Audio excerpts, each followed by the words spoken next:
یقیناً یہ بڑی رات ہے اور اس میں عبادتیں، ریاضتیں یقیناً بہت بڑی عبادتیں ہیں، لیکن یہ اوصاف جو میں نے ابھی آپ کو گنوائے اور خاص کر کے ایثار کرنا، یہ کتنی بڑی نیکی ہو سکتی ہے آپ اندازہ لگائیں گے۔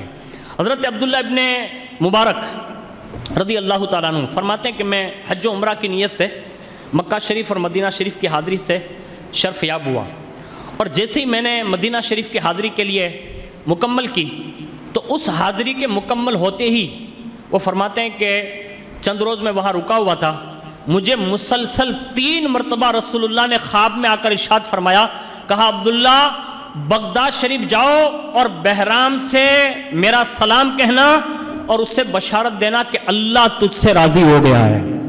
یعنی یہ بات حضرت عبداللہ ابن مبارک سے کہا گیا 3 شبانہ روز تک۔ جب تیسری رات تھی نا تو حضرت عبداللہ ابن مبارک نے عرض کیا، یا رسول اللہ یہ بہرام کون ہے؟ حضور نے ارشاد فرمایا خواب میں، کہا عبداللہ یہ ایک یہودی ہے۔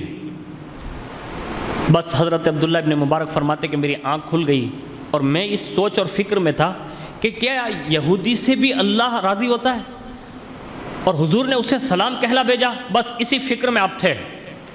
جب آپ بغداد شریف پہنچے مدینہ شریف سے تو بغداد شریف میں آپ پوچھتے رہے یہاں تک کہ بہرام کی دہلیز پر حاضر ہو گئے۔ اب یہ بہرام تھا یہودی، دروازے پر دستک دی، وہ باہر آیا، آپ نے ارشاد فرمایا، کہا آپ کا نام ہی بہرام ہے؟ کہا کیا بات ہے؟ کہا آپ کا نام بہرام ہے؟ کہا ہاں۔ جیسے یہ سنانا کیا اسی کا نام بہرام ہے، آپ نے ارشاد فرمایا کہ میں تیرے لیے ایک بات لے کر آیا ہوں، لیکن تجھ سے کچھ باتیں کروں گا، اس کے بعد وہ بات بتائی جائے گی۔ اس نے کہا پوچھئے۔ آپ نے ارشاد فرمایا کہ سچ سچ بتا کہ تو زندگی میں کون سی ایسی نیکی کرتا ہے کہ جس کی بنیاد پر تیرے لیے میں جو بشارت لے کر آیا ہوں یہ بہت بڑی بشارت ہے۔ تو اس نے کچھ اپنے مذہب کے مطابق نیکیاں گنوائی جو اسلام کے نظریے سے کوئی نیکی نہیں تھی۔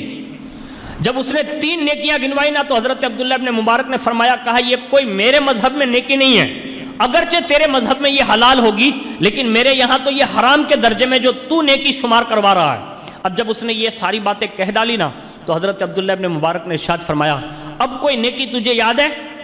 اس نے کہا ہاں ایک نیکی یاد ہے۔ کہا کیا؟ کہا ایک رات تھی، اس رات میں جب میں اپنی اہلیہ کے ساتھ سو رہا تھا، اچانک میرے دروازے پہ دستک آئی، اور اس دستک پر میں جب باہر نکلا تو ایک خاتون کھڑی تھی، اور اس خاتون کو میں نے دیکھا کہ ہاتھ میں اس کا بجھا ہوا چراغ ہے۔ میں نے پوچھا کیسے آنا ہوا؟ تو کہا یہ چراغ بجھ گیا ہے، جلانے کے لیے حاضر ہوئی ہوں۔ وہ عبداللہ ابن مبارک سے بہرام کہتا ہے کہ میں اندر گیا اور اپنا چراغ لا کر اس کے چراغ کو روشن کیا۔ وہ چراغ لے کر جا ہی رہی تھی، اچانک وہ چراغ بجھ گیا، دوبارہ واپس آئی، اس نے پھر دستک دی، میں نے دوبارہ اس کا چراغ روشن کر دیا۔ پھر فرمایا کہ جب وہ دوبارہ لوٹی تو واپس آئی اور تیسری بار اس نے دروازہ ٹھوکا، اور دروازے کے کھٹکھٹانے کے ساتھ میں باہر نکلا۔ میں نے اس سے پوچھا کہ کیا کام ہے؟ کہا یہی دیا بجھ گیا ہے، اسی کو روشن کرنے آئی ہوں۔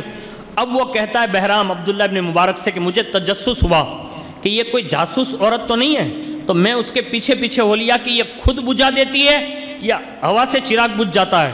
جب یہ بات اس نے کہی اور اس کے بعد وہ کہتا ہے کہ میں پیچھے پیچھے چلا، یہاں تک کہ وہ عورت بغیر چراغ بجھائے اپنے گھر تک پہنچ گئی، لیکن جیسے وہ گھر میں اندر داخل ہوئی نا تو بچوں کی چیخو پکار نے میرے کان کو جو ہے کھڑا کر دیا۔ میں نے غور سے سنا نا تو اندر بچے بلک بلک کہہ رہے تھے، کہا ماں کیا کھانا لائی ہے؟ جب یہ بچوں کی بلکنے کی آواز اور آہو زاری سنی تو مجھ سے رہا نہیں گیا۔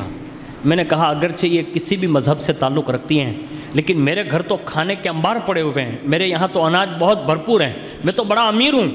ان کی چیخو پکار نے مجھے اس بات پر مجبور کیا کہ میں رات کی اس تنہائی میں گھر واپس لوٹا، اپنی بیوی سے کہا ابھی اور اسی وقت کچھ کھانے تیار کر۔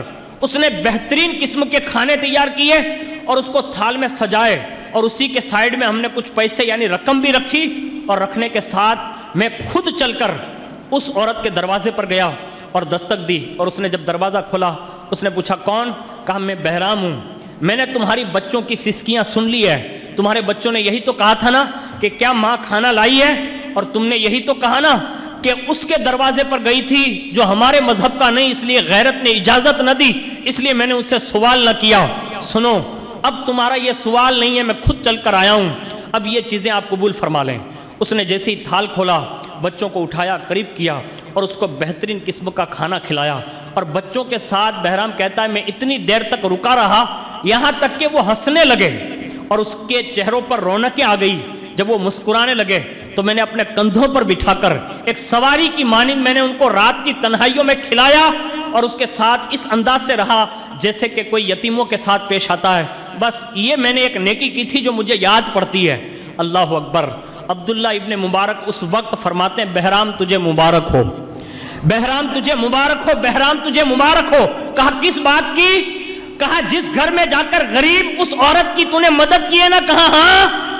کہا یہ رسول اللہ کا کلمہ پڑھنے والی خاتون ہے، اس کے غریب بچوں کی جو تو نے رکھوالی کی ہے. میں چند روز ہوئے ہیں مدینہ شریف سے لوٹ رہا ہوں، 3 روز تک رسول اللہ نے مجھے خواب میں آ کر کہا بغداد جانا عبداللہ اور بہرام کو میرا سلام پیش کر دینا اور تیرے لیے بشارت دی ہے. کہا کیا؟ کہا اللہ تجھ سے راضی ہو گیا ہے. اور جب اس نے یہ سنا نا اسی وقت اس کی دل کی گہرائیوں سے اس نے ایک ٹھنڈی سانس لی اور کہا اے اجنبی شخص عبداللہ ابن مبارک، جب ایک امت محمدی کی خاتون کے ساتھ ایسا سلوک کرنے سے اگر مدینے سے سلام آ سکتا ہے، اللہ کی بارگاہ سے خوشی کا مژدہ آ سکتا ہے، تو اگر کوئی یہ دین قبول کر لیتا ہوگا تو پھر اللہ کتنا راضی ہوتا ہوگا. اس نے اسی وقت کلمہ پڑھا اور وہ کلمہ شہادت پڑھ کر گھر سمیت سارے کے سارے لوگ مسلمان ہو گئے. یہ ایک اثار ہے. یعنی ایک سخاوت کرنے والا بندہ اگر کسی غریب کے معاملے میں جان لیں اور وہ خفیہ طور پر اگر مدد کر دینا تو میں کہتا ہوں اگر وہ غیر مذہب والا ہو تو اللہ اس کے دل میں اسلام کی محبت پیدا فرما دیتا ہے.